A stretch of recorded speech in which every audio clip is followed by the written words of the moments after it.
Hey toy fans, Aaron here. Today taking a look at Supreme Chancellor Palpatine from the Saga Collection. This figure was released in 2002 and here you see him on what is considered the Phase 1 of that Saga Collection line. Nice blue background on the card, you got that golden Star Wars logo with the racetrack running around the sides and then kind of these like little swooshes or whatever in the background down by the figure. Through the blister you get a good look at the action figure that you're getting. And then at the bottom of that blister, nice image of the characters we saw him in the movie. Off to the right is going to be the title of the movie that this figure is from. So in this case, Attack of the Clones, and then his name below that. Left side of that blister, you got number 39 for his place in the lineup. His name once again, and that he was part of Collection 2 of the action figure assortment. Right side of the card, basically same thing. Generally, this is where any accessories would be listed out, but he doesn't come with any. And then here's a look at the back of the card. Top half is basically all your information about the action figure or what was going on in the movie.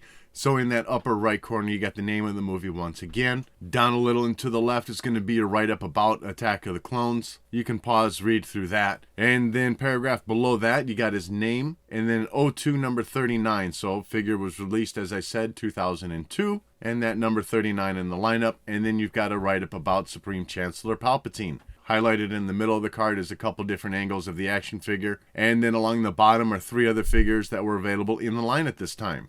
And now taking a look at the figure out of the packaging. I mean, overall, this really is a stunning looking action figure. They did a great job not only in replicating the detail of the costume, but also in sculpting what in my mind is a very accurate looking portrait of Palpatine. And we'll just get in closer looking at that head sculpt. I think just about every detail here captured is very well representative of how he looks. Maybe the hair is a little bit too much blonde coloring rather than the silver that it was. Maybe some of that is due to age of the figure, as I see that the one out of the card is a little bit more yellow than the one that I have in the card, but I think either way could have been a little more silver. I'm getting pretty nitpicky here just because I need something to talk about. And the only other thing I'm not really fond of on this figure is why does he have the measles or maybe chicken pox? The character did indeed have a lot of age spots on him. A little more brown in color than the red we're getting here. So I don't feel like that translated all too well for this action figure.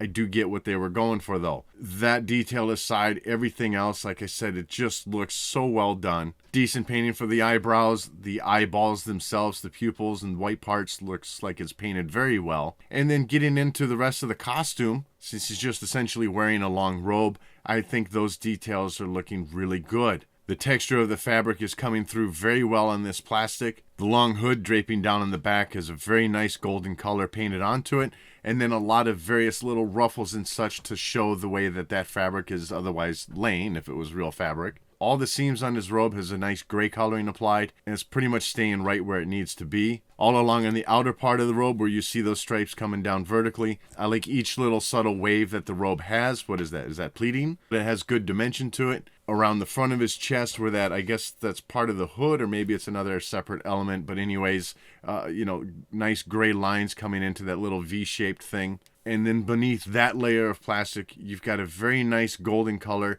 with some rib texture running vertically on the figure also. That gold color staying right where it needs to be, kind of tucks in underneath the belt running around his waist, and then continues on out of the bottom of the belt. Another highlight to the sculpting on this figure is the draping of the robe that we're getting off the arms. There's a very nice bunched up look to it as it kind of folds together along the forearm with that golden undershirt coming through and then coming to the interlocking fingers on his hands. Duh, where else would fingers be? But I do love that each of the fingers are outstretched. They're separately sculpted, so as you open his arms up, he still doesn't look too weird, but Palpatine did have his hands together a lot, and I love that you can just connect those right back together. And then running along the inside of the sleeves on that robe, some very, it's not overly intricate detail for the painting, but you do have some nice detail painted in representing how the costume looked.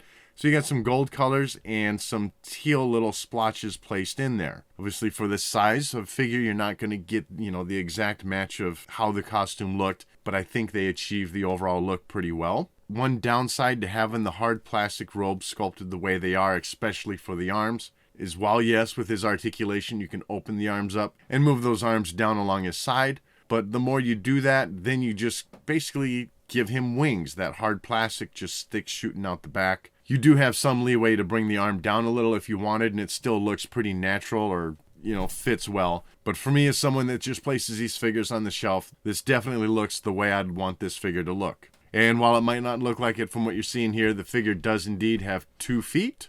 Nothing really special to say about him. The figure certainly has no problem standing up, but there are indeed feet on this figure. As for articulation, head does a full 360. It is tight, but you can get a full rotation at the shoulders, and you also have swiveling at the elbows. And both wrists rotate where they connect into the robe. And why not? Even though it makes no difference, you do have some swiveling of the feet where they connect into that little chunk of plastic inside the robe.